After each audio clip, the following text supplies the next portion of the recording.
بسم اللہ الرحمن الرحیم۔ شروع اللہ کے نام سے جو بڑا مہربان اور نہایت رحم کرنے والا ہے۔ رسول اکرم صلی اللہ علیہ وآلہ وسلم نے فرمایا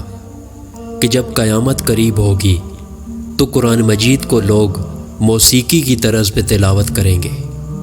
فتنے زیادہ ہو جائیں گے اور دینی علم کم ہو جائے گا، شراب کا استعمال زیادہ ہو جائے گا، لوگ شرابی مشروبات پر مختلف نام رکھ کر استعمال کریں گے، جھوٹ عام ہو جائے گا، لوگ جھوٹی گواہی دیں گے، عورتیں کپڑے پہن کر بھی ننگی ہوں گی،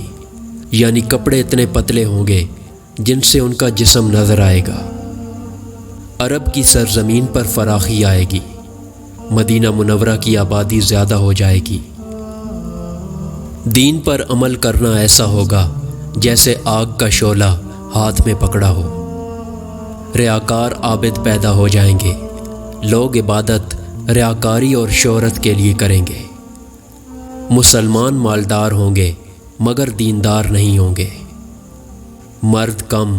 اور عورتیں زیادہ ہو جائیں گی۔ چار باتوں پر کبھی شرمندہ نہ ہوں، پرانے کپڑوں کو لے کر، کیونکہ آپ کے کپڑے کبھی بھی آپ کی اہمیت اور فن نہیں بتا سکتے، غریب دوستوں کو لے کر، کیونکہ دوستی میں سٹیٹس اور دولت نہیں دیکھی جاتی، بوڑھے والدین، کیونکہ آج آپ جو کچھ بھی ہیں، جہاں بھی ہیں، سب اپنے والدین کی وجہ سے ہے، سادہ لائف سٹائل پر، کیونکہ کامیابی کبھی بھی آپ کی ظاہری شناخت کی محتاج نہیں ہوتی۔ ویڈیو پسند آئے تو اس کو لائک کریں اور ہمارے چینل کو سبسکرائب کرنا نہ بھولیں۔ شکریہ۔